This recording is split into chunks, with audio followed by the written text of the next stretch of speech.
Everyone knows that getting rid of the deficit will require some tough decisions.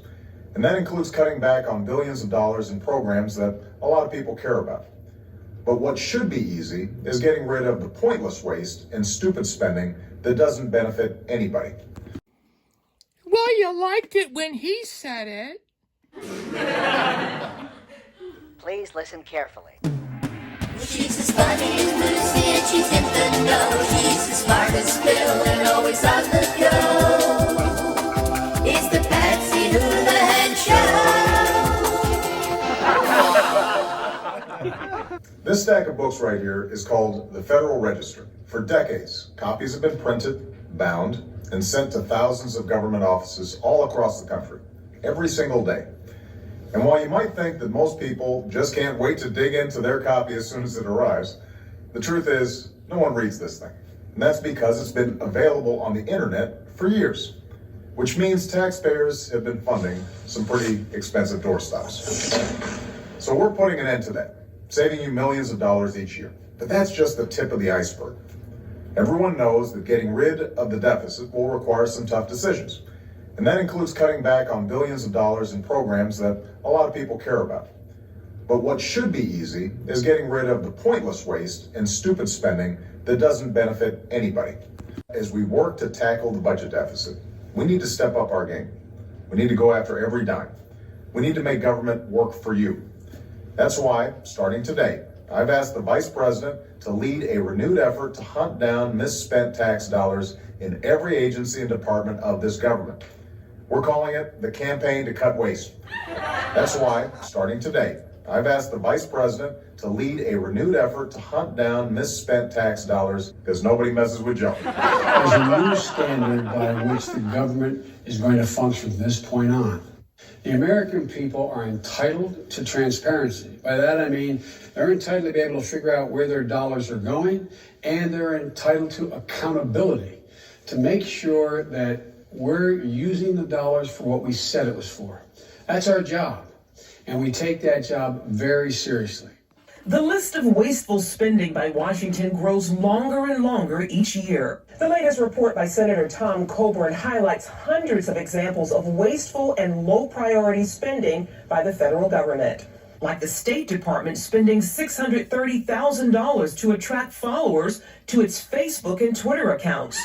And a study on angry wives. The government spent $300 million to learn that women would find marriage more satisfying if they could calm down faster during arguments with their husbands. How about brothels in Nevada getting $17 million in tax exemptions? The deductions ranging from breast implants to promotional free passes to bring in new customers.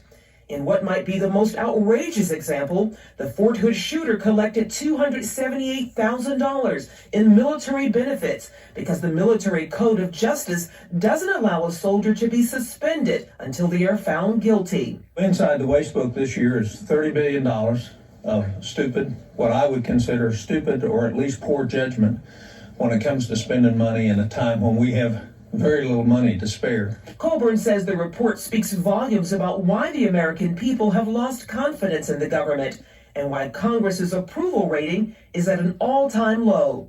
We see no waste, cut no waste,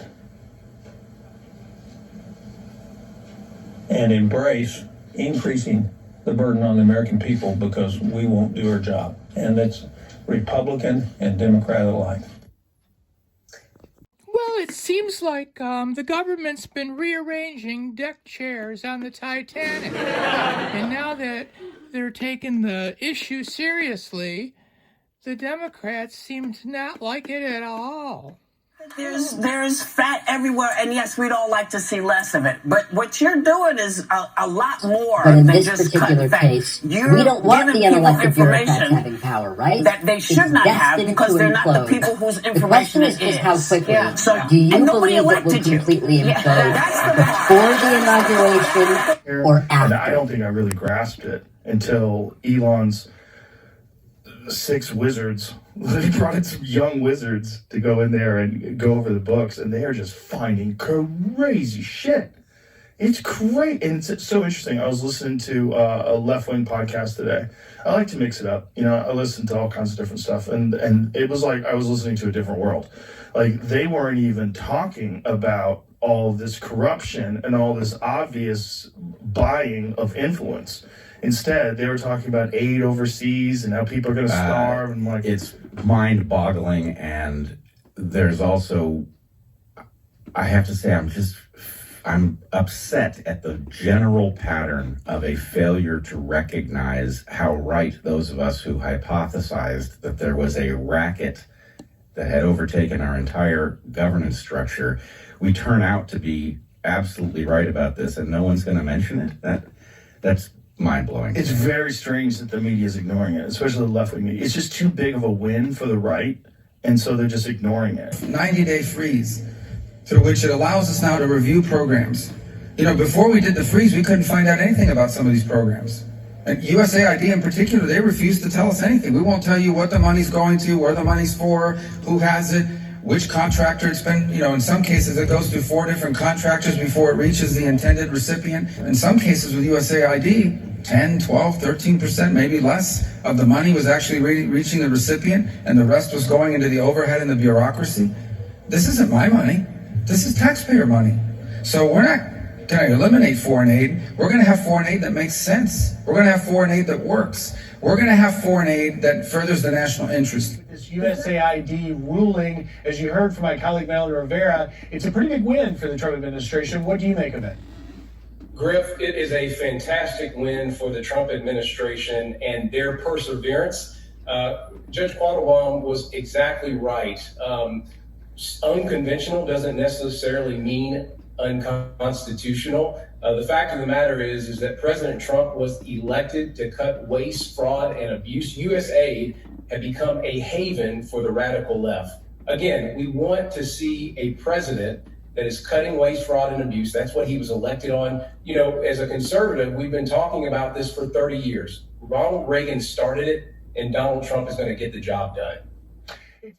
Well, Elon Musk and the DOGE team had an interview with Bret Baier of Fox News and explained exactly what they're doing. It was quite informative.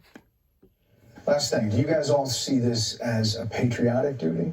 Is that really what this is about? It's essential. Right, I do, 100%. I was running 5 businesses in Houston, and I left that. I left great people to do this, and my wonderful wife said, go for it. And here I am, but I feel like this is me giving back to the country. If we don't do this, we're sunk. The ship, unless this exercise is successful, the ship of America will sink. That's why we're doing it. Well, gentlemen, I really appreciate the time. Hassan, Interior Department, you're a former oil company CEO.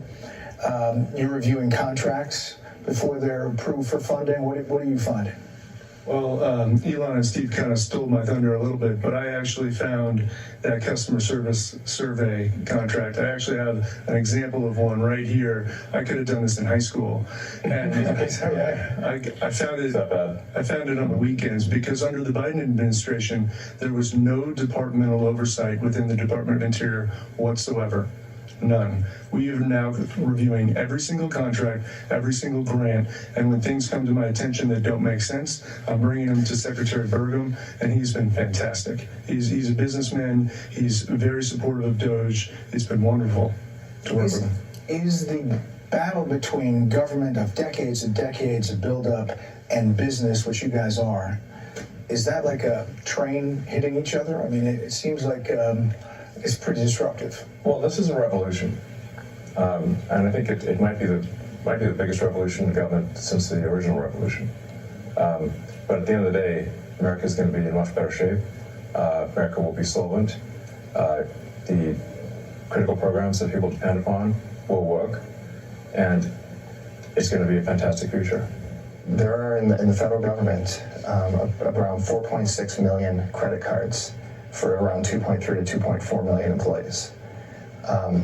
This doesn't make sense. Right. And so one of the things all of the teams have worked on is we've worked with the agencies and said, Do you need all of these credit cards? Are they being used? Can you tell us physically where they are? I hope they're getting frequent flyers. Actually, on a different note, the rewards program the federal government has is actually not very good compared. That's a whole other. It's a negotiation. Right, yeah, exactly.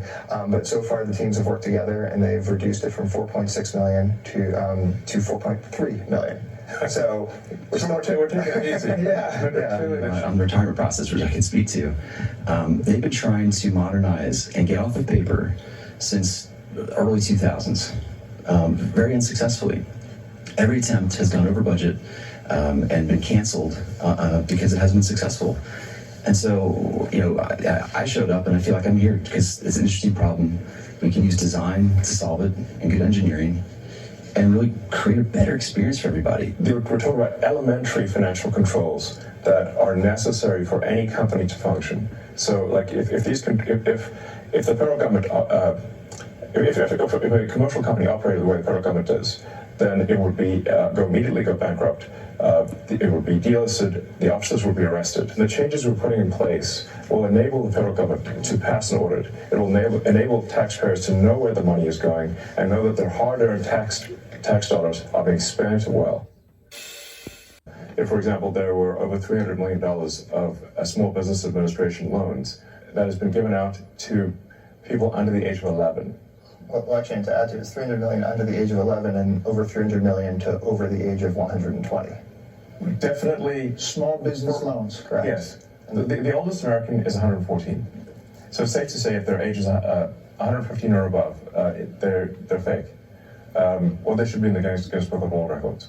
And we should not be giving out loans to babies. So the youngest recipient of a Small Business Administration loan is a 9-month-old, which is a very, very cautious baby we're talking about here. Well, I hope that at least one person out there got something out of this video. I mean, these guys aren't just randomly tearing the place apart. They're going in there and they're trying to do something. Trying to save the country. Well, all I can say is have a wonderful day, and we'll see you next time. You're not only paying for websites no one needs, you're paying for thousands of buildings all across the country no one uses. For the last decade, the government's owned a massive and completely empty warehouse in the middle of Brooklyn, for example. Now, the government hadn't been able to sell this building and others like it because of red tape and Washington politics that held things up for years. But we're finally cutting through all that and plan to get rid of these buildings in the months ahead. All of these efforts to target waste and make government more efficient have been a priority for my administration since day one. To step up our game, we need to go after every dime. We need to make government work for you.